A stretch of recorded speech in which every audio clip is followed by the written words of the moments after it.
He's telling us to be like this sinner, this crook. No, he's not. We as Christians are naive when it comes to the kingdom of God. We don't plan ahead. We don't think about what matters most. We are focused on right now. What can I do to maximize my happiness, my pleasure, my enjoyment in this life?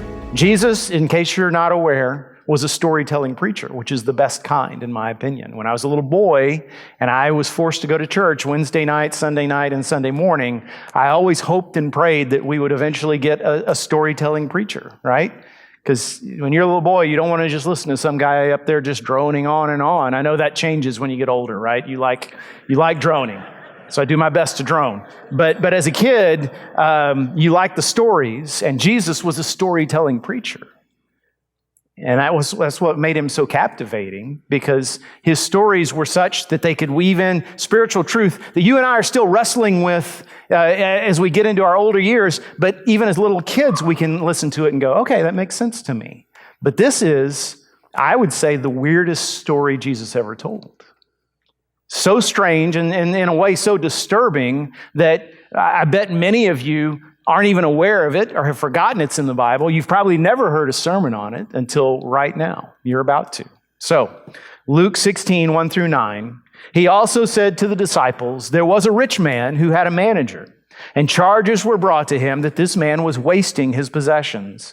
And he called him and said to him, what is this that I hear about you? Turn in the account of your management, for you can no longer be manager. And the manager said to himself, what shall I do? Since my master is taking the management away from me, I am not strong enough to dig, and I'm ashamed to beg. I've decided what to do so that when I am removed from management, people may receive me into their houses. So summoning his master's debtors one by one, he said to the first, how much do you owe my master? He said, 100 measures of oil. He said to him, take your bill, sit down quickly, and write 50.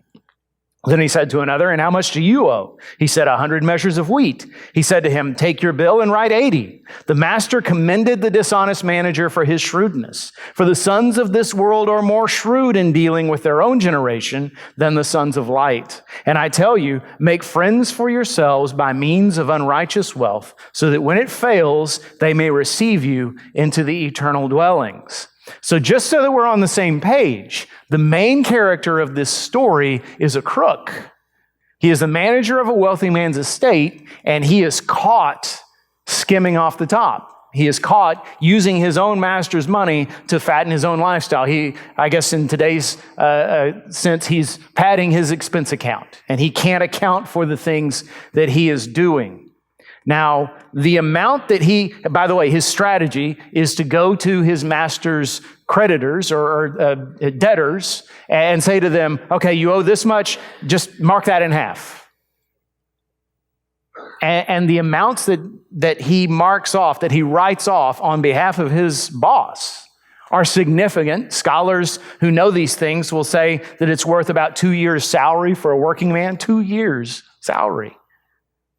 And so he puts his boss in a really bad position. Either the boss is going to lose money because he's going to live up to what his manager said before he got fired, or he's going to lose face because he's going to have to go to all those people and say, listen, ignore what he said, you owe me the full amount. Either lose money or lose face. Neither one is a good proposition for a businessman, right? And yet the twist ending of the story is that the boss praises the unrighteous manager. He says, you are really shrewd. I really admire what you have done. And the biggest surprise of all is that Jesus says that the dishonest unbelievers of this world are shrewder than the sons of light. What does he mean by that? See, to make it even more disturbing, in verse 9 when he says, make friends for yourself by means of unrighteous wealth, the actual word he uses there, you ready for this? Is mammon. Remember? He said, avoid mammon. Stay away from mammon. Don't worship mammon. Now he says, use unrighteous mammon to make friends for yourself. That's disturbing. That's puzzling. Why does Jesus say this? What is he saying to us? And how can we apply this to our lives today? Well, the key to understanding this, I believe, is verse 8 when he says the sons of this world are more shrewd in dealing with their own generation than the sons of light. The word shrewd is a word that also means wise. We don't use the word shrewd very often, and when we do, we usually, almost always use it negatively. But it's the same word, for instance, that in the famous parable Jesus told in Matthew 7 about the two men who built the houses, and one built on a rock, and one built on a foundation of sand. And when the winds blew and the rains came, the man whose house was built on sand, it washed away. But the man whose house was on the rock, it lasted because he was shrewd.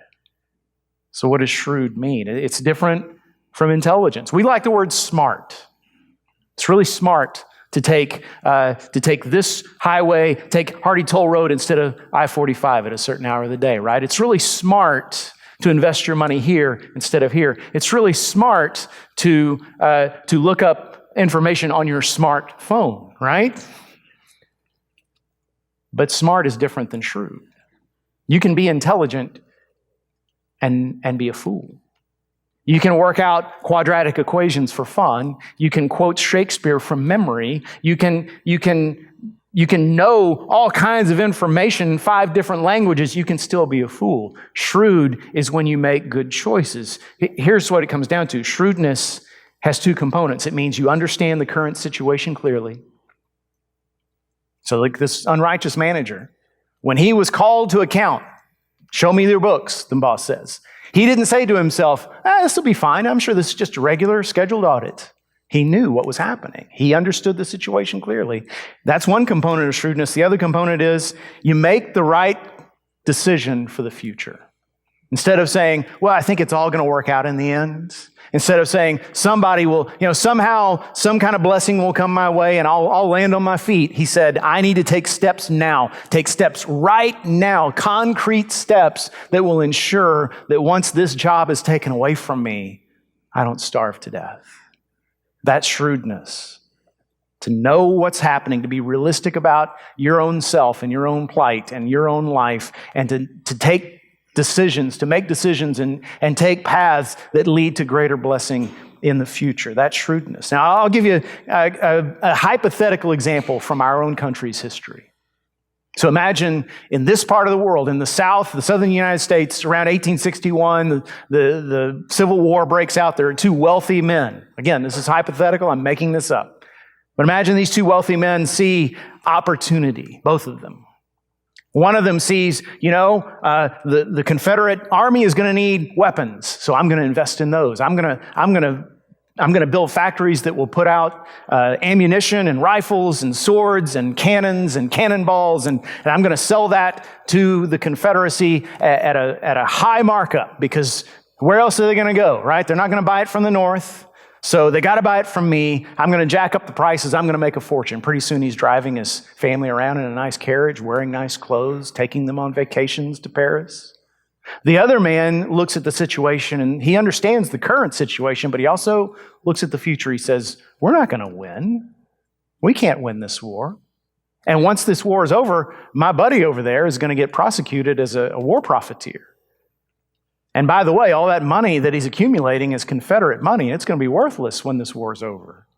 So quietly, he starts trading Confederate money for American greenbacks. And he has to sacrifice. He and his family have to do with a little less. And of course, they can't live extravagantly like his friend. And at times, it feels like they're doing the wrong thing because they're not living high on the hog. And yet, when the war is over, which man would you rather be? Now notice, I'm talking about 2 people, wealthy men in the South, who are probably both slave owners, which is contemptible. I'm not endorsing either man. And Jesus isn't endorsing this unrighteous manager either. See, that where we get off track is we think, well, he's telling us to be like this sinner, this crook. No, he's not. He's saying in this one way, he is showing greater shrewdness than most Christians ever do. What is he doing? What is he doing that's so shrewd? What Jesus is saying is, oftentimes, we as Christians are naive when it comes to the kingdom of God. We don't plan ahead. We don't think about what matters most. We are focused on right now. We live like the first man in the story. What can I do to maximize my happiness, my pleasure, my enjoyment in this life? And even the best of us, the wisest of us, we think, oh boy, he's really smart. Look at him. He's putting money away for tomorrow. Look at him making sure that his family is going to be taken care of after he dies. Well, that's great. That's not what Jesus is talking about here. He's not talking about the next generation. He's talking about eternity.